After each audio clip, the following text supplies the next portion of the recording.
Shalom saudara-saudara yang saya kasih di dalam nama Tuhan Yesus Kristus, tetap optimis saudara. Dan pada hari ini kita akan merenungkan firman Tuhan dari Mazmur 93, Tuhan Raja yang kekal. Ini sebenarnya final bahasa ini, tapi kita akan mengurainya dalam perenungan kita pada hari ini. Bapa, terima kasih untuk setiap kesempatan kami dapat membaca, merenungkan firman Tuhan, supaya kami dapat bertumbuh, berbuah dan berdampak bagi banyak orang. Berbicaralah bagi setiap kami masing-masing. Di dalam nama Tuhan Yesus Kristus kami berdoa dan mengucap syukur. Haleluya. Amin. Saudara, Mazmur 93 tentang Tuhan Raja yang kekal.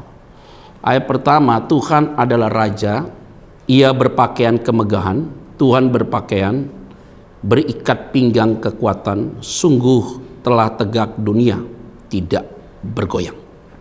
Saudara, kalimat ini adalah sebagai kalimat puitis kelihatannya bahwa Tuhan itu adalah Raja berpakaian kemegahan. Jadi kalau kita bicara tentang Tuhan, itu adalah pribadi yang tidak terbatas, Dia yang kudus, dan Dia itu sempurna. Harus tahu dulu itu. Jadi karakternya dia ada sifatnya, yaitu the unlimited, dia the holiness, Dia adalah kudus, dan Dia sangat sempurna. Nah, ini tiga sifat ini yang tidak boleh kita abaikan. Nah, karena ketidakterbatasannya Tuhan, itulah kita sadar bahwa kita ini terbatas, sehingga kita punya rasa bergantung sama Dia.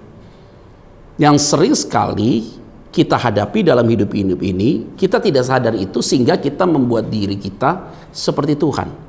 Nah, kalau kita membuat diri kita seperti Tuhan, maka cenderungnya kita selalu underestimate terhadap orang, cepat menghakimi, merasa lebih tahu daripada yang lain. Nah, itu yang menjadi bahaya sekali.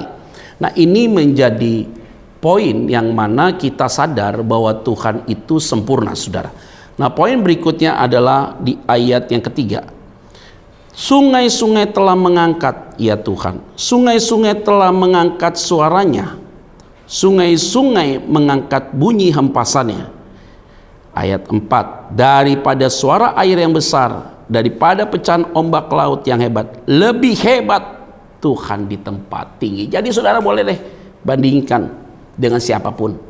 Makanya saya selalu bilang begini, bodoh-bodoh amat sih kita di dalam keadaan sulit, pergi ke orang pintar lah, pergi ke dukun lah, pergi inilah, tanya itu. Ngapain? Sungai, bunyi laut, ombak yang begitu kuat yang kita takut kalau kita ada di tepi pantai, tepi laut, apapun itu bahasanya. Tidak ada yang lebih hebat daripada Tuhan. Memang Tuhan tidak terlihat. Kita itu mau sifatnya instan. Datang ke orang pintar langsung dapat jawaban. Datang ke dukun langsung dapat jawaban. Maunya instan. Tetapi Tuhan sering sekali memproses kita untuk tidak jawab instan. Ada saatnya Tuhan jawab instan, ada jawabnya proses. Tapi cara Tuhan kerja itu tidak geradak geruduk, saudara, tidak membuat engkau takut. Tapi cara Tuhan bekerja itu tertib, teratur, membuat engkau itu merasa damai. Itu penting sekali. Karena segala sesuatu yang sifatnya instan sudah pasti kacau. Contohlah saudara, engkau dapat harta instan sama dapat harta proses beda. Dapat harta instan kurang menghargai. Tapi kalau dapat harta proses, itu pasti saudara menghargai. Makanya saya selalu bilang begini, kalau Tuhan adalah sesuatu yang hebat dalam hidupmu, Dia Raja yang kekal, Dia yang unlimited, Dia yang kudus, Dia yang sempurna, dan kuasanya luar biasa. Ngapain kita berpaling kepada yang lain? Itu masalahnya. Maka di ayat terakhir, peraturanmu ayat yang kelima, sangat teguh, baitmu layak kudus, ya Tuhan, untuk sepanjang masa. Yaitu tidak ada kata lain, peraturannya Tuhan itu adalah tegas, dan firman Tuhan ini menjadi teguh. Yaitu firman Tuhan ini adalah peraturan Tuhan yang mengajarkan kita tentang nilai-nilai hidup, sehingga saudara semua kita suka merenungkan firman Tuhan setiap hari, maka engkau akan berdiri tegak.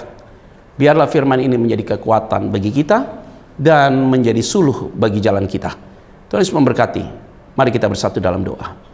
Bapa, terima kasih untuk kebaikan-Mu Tuhan pada hari ini. Kami bersyukur untuk setiap apa yang sudah Tuhan buat dalam hidup kami. Kami yakin Tuhan, Engkau adalah Tuhan yang perkasa dalam hidup kami. Di dalam nama Tuhan Kristus kami berdoa dan mengucap syukur. Haleluya. Amin. Saudara tetap optimis, jaga kesehatanmu, dan ingat selalu esok hari kita akan masuk ibadah Sabat Shalom. Saya yakin saudara akan diberkati lewat pujian penyembahan. Siapkan hatimu tentunya supaya lawatan firman Tuhan sungguh menjamah saudara. Dan tentunya Tuhan dipermuliakan. Ingat selalu positive thinking. God bless you.